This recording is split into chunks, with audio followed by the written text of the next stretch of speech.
What's going on, ladies and gentlemen? It's your boy John coming at you with a very, hopefully, quick video. Hopefully, I'm not rambling on for too long today. But basically, today was a very interesting day. Today was a very fascinating day. I noticed that my state of consciousness has a very profound effect on externals. A very profound effect. That externals, the way they're perceived, the way they're interpreted, of course, affects the way that I react and behave with those externals. And in a way, the inner and outer realities really do merge. They become into one kind of collective. The internal narrative projects itself onto the external, and then the external projects itself into the internal, and it's just like you don't really know what's going on. But reality really is a combination of the inner projections and the outer events. Energy has been observed to be something that is very real. And of course, it's been observed to be real even in human matters, the human world, the human relationship world, just everything really.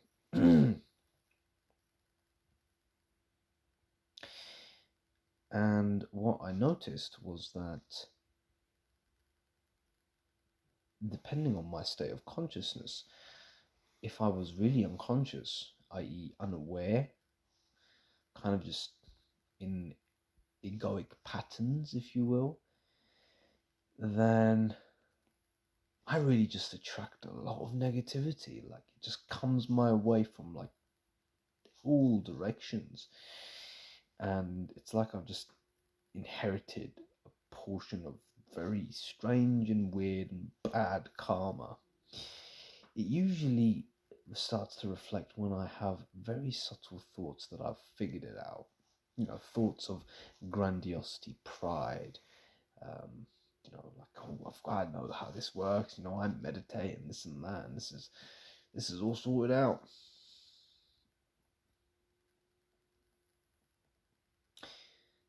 And there's a loss of presence, there's a loss of awareness, there's a loss of consciousness. There's that loss of alertness, which I talked about. And I think alertness and consciousness both have a very profound connection with each other. Because to maintain a state of conscious awareness requires an alertness. It requires an alertness as to thought. It isn't necessarily a repression of thought. It's more like a very vigilant observance of thought. And because thought is so subtle. It's so subtle. It's so weaved in emotion and kind of the background. It's not really at the foreground in some cases. It's always in the background, just running its little commentary. The alertness needs to be very sharp. If anything, I can describe it as this quality of alertness is found in animals. If you look at an animal's eyes, it's like, it's always like that. Whereas humans, we become drowsy, we become asleep, we walk around like, we're just half dead all the time, man. Only in very few moments do we witness this alert presence in human beings, and usually that's when we're joyful, happy, content, whatever, without the use of any kind of substances or activities which give us that kind of temporary pleasurable feeling that we would interpret as contentment or happiness. But I definitely noticed that stress has a component of unconsciousness to it. You kind of sink into a primal state. Stress has a lot of negativity involved. Stress has a lot of the physical sensation of the physical sensation of stress has a mental component involved, of course, and with that, just it can go into a whole different world of insanity. Follow me.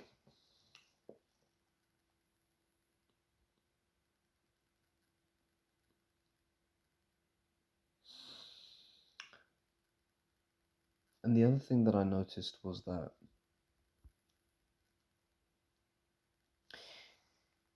help can come to you. Help will come to you. Maybe not in the way you think it will, but it will come in a very roundabout way if you are practicing that presence practice. And we can call that meditation, or we can call that awareness, developing a consciousness, whatever you want to call it. If you are developing that, help in terms of what wants to be created in you, or from you rather, will come your way. It will come your way. Remember that you aren't a person. You're not yourself. I know that sounds very ironic, but you're not yourself. You're not an individual, unique. Ooh, I am this, this person. You are a channel of energy which is coming through you. You're not an individual person in that sense. The person, the ego, the thoughts that contain you. You're not that person. You are a channel of energy coming through this vessel, even thought, even emotion. It's acting all through all these components. And essentially something wants to be created from you. It's not all hunky-dory. People have gone astray. They've gone mad. They've become violent. They've done horrendous things. It's an example of energy manifesting in that way. Energy can be manifested as violence. Of course it can. Energy is energy. Energy is pure. Energy doesn't have right or wrong attributed to it. I know in the human world we have right and wrong because we have a society, we have a way of keeping this thing going, I guess. But energy is very neutral. Of course, there are right and wrong actions. There are. But just understand, energy that comes through, we could call it mangled thought, delusional thought, anger thought, angry thought. It can energy is energy.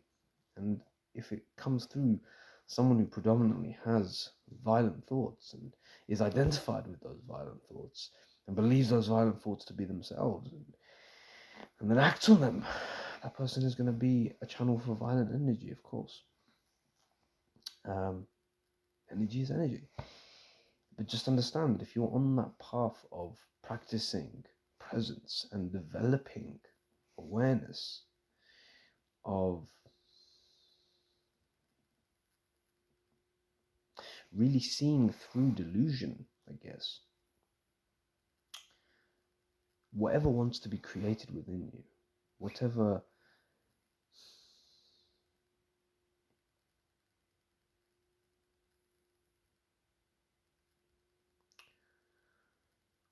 gifts that you have to offer this world that are innately yours, they will want to come through, and people, events, situation, opportunities will arise to help you get there, to help you manifest those qualities or your gifts or whatever in the form of very loving, kind energy. It will come from others. I'm telling you this. It's very odd. Odd. I don't want to say magical. I don't think it's magical at all. I just simply think it's energy, really. And I think the easiest way to do it, if you don't know what the fuck I'm talking about, the easiest way to really practice this is by getting into the habit of daily gratitude, even if you don't really feel that gratitude. For me, I was recently, I just fell into such an unconscious trap of my own thinking that I was creating negativity and just mental illness for myself on a daily basis. And it was very difficult for me to function. That combined with the stress at my job, I just felt like I was losing my mind. I felt like I was going insane. But for the last few days, I've been practicing some gratefulness. Just, a list of things that I'm just happy for, a list of things, a list of blessings, counting my blessings, if you will, just to, really get into the habit of naming what good things have happened today, what are the good things in my life, what do I have that I couldn't do without, which I already have, which I'm just taking for granted, right?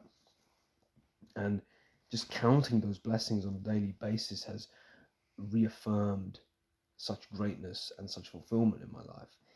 And it's hilarious how life really does reflect that, and it happens on a daily basis, mind you. It doesn't happen like 7 months down the line, or it could do.